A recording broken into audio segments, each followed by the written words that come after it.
Okay, this is OpenFocuser Mk test. I designed this focuser as a replacement for the 3D printed focuser that I had before, which is this one here. This one is driven by a single 1mm pitch lead screw and a belt, and support is 5 linear rods, each with 5 linear bearings. Sorry, 4, not 5. This one, on the other hand, pardon my simplistic test jig, is driven by 2 linear rods, one on each side, and uses 2 linear rails with carriages to support. Once again, driven by a NEMA 17 stepper motor. This is the pancake variant, nice and short.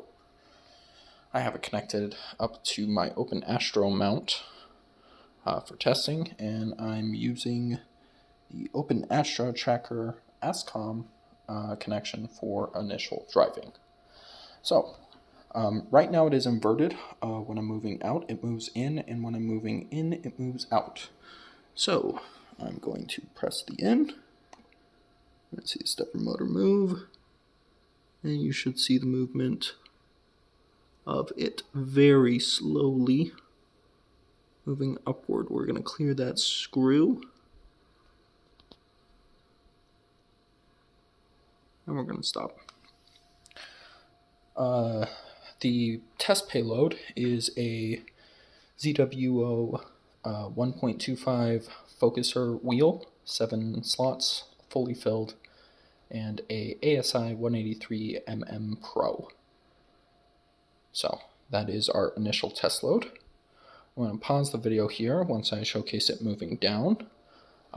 So that's an up and down, and then I'm going to replace the payload with a 10-pound weight plate. So we're going to move down.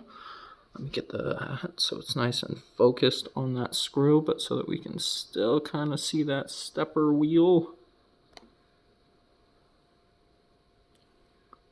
You can see it is very smooth. There's no, like when it's in other positions, there's no flexing or bending. So that's pretty nice.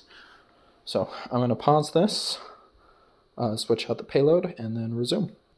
Real quick, while I'm swapping out the payload, you can see that's the rear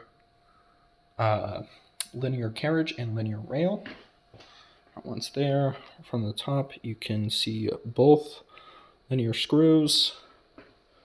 They use a special 3D printed pulley. You can't really see it, but it integrates directly into the nut.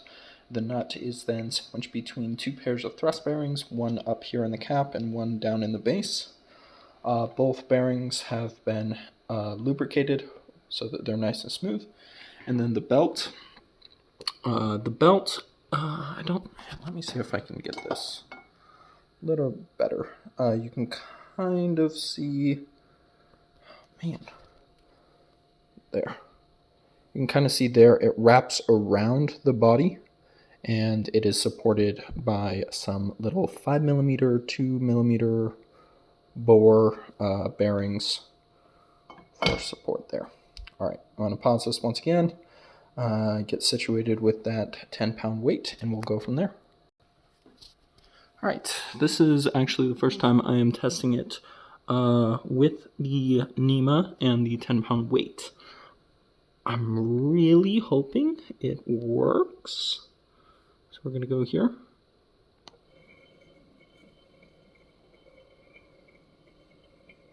It is a little louder because it's running up against the glass there.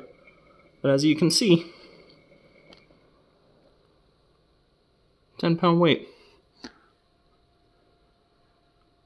Just shift that so it's not rubbing up against the glass. And let's move down. Come on, focus.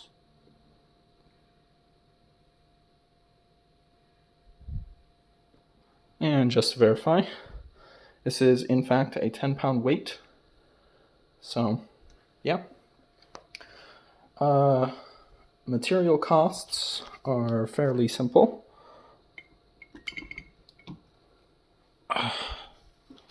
we have everything is printed in PETG. Both linear rods can be found on Amazon for about $10 each, so that's $40 for both linear rails and the screws. Obviously, you're going to need a 16-tooth GT2 pulley for the stepper motor, and then you're going to need the rest of the bearings, and that will cost an additional $10 if you get them off Amazon. So you're looking at around $50 for all the mechanical components, and then the rest of it's just 3D printed. So yeah, hopefully I will have the files uploaded to printables here shortly. Thank you.